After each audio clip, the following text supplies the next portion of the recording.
Here we have the Smer MiG-17 PFU Lim-6. This is a later variant of the earlier MiG-17 that I have there. This is a hobbycraft kit, but this is Smer.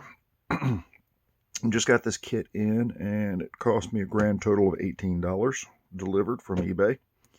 And it's kit number 0827. And it is a pretty nice little kit from the Czech Republic. The difference here between this plane and this one is, if you'll notice, this right here is radar. So this guy carried radar guided missiles. So that's kind of neat. So I've always kind of liked the MiG-15, 17, 19 series. So this guy is a welcome addition to my collection.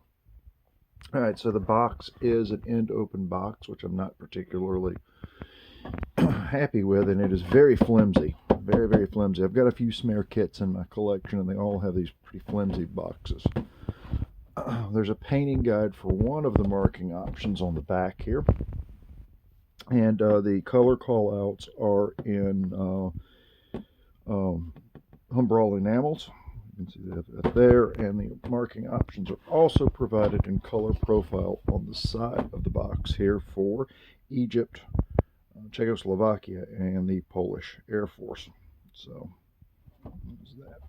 All right, so let's get a look at the pieces and parts that we have in this kit.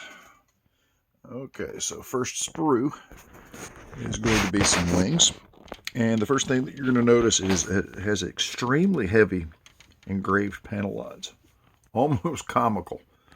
Same thing can also be said over here on this hobbycraft kit. So if we scale these up, this little guy would have some pretty huge panel gaps.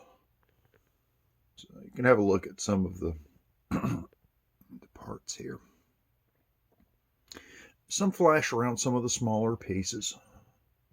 Drop tanks, wheels, landing gear parts. Now, the parts breakdown on these two kits is very similar, but they are not the same thing. I actually looked up on scale mates to see if these guys were the same, and they are not. Here you have fuselage Fs. Now, you'll notice that this has a very large open area there, and that is because between the PF and the PFU, you have a pretty significant difference. One has cannon armament, and the other one relies strictly on the missile armament.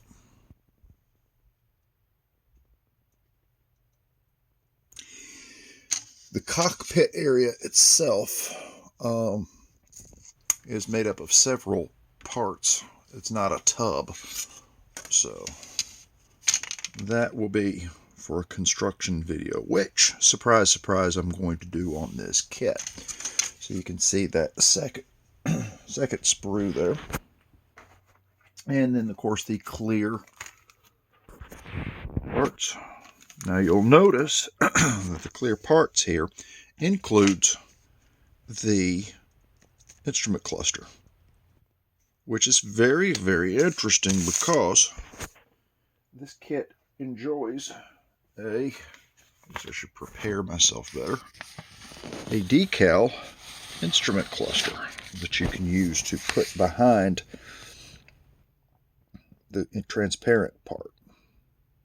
Now, one of the major letdowns on this kit is, in fact, the decals. If you'll notice, the Soviet stars here are very, very dark. And the reason why is, I believe, and I haven't really done anything with this, that this is going to be very, very translucent, that you're going to be able to see underneath that. And if you look at the Egyptian flags here, this is something funky going on with the red. And again, up here on the roundels, and then with the Polish markings, you can see you have two different reds. You have a very bright red and a very dark red. And I don't know what I don't know what that is.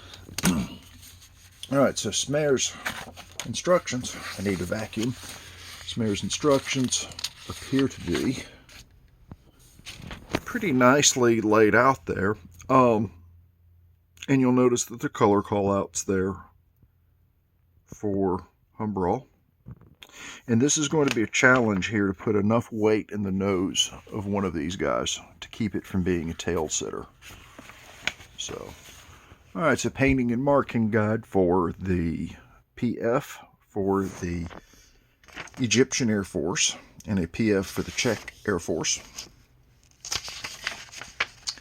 And yeah, this is where things start to get kind of busy, where you get into the variants. The PFU with the missile armament and the Lim with the ground attack variant. And then the Polish markings there.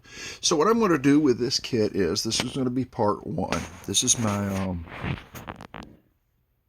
this is going to be my, I guess my first build on YouTube, I suppose.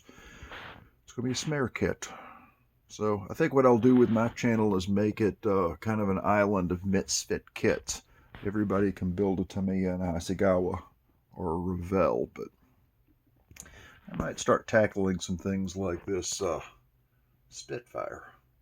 That looks like it might be an interesting build. Or maybe an Onichimo Oscar. Perhaps. Maybe I'm just a glutton for punishment. We'll see. But this will be the first one, and subscribe, and you can follow my progress. Throw me a like, a comment, a threat, a proposal, anything, and interact with me, and I'll interact with you. Till later.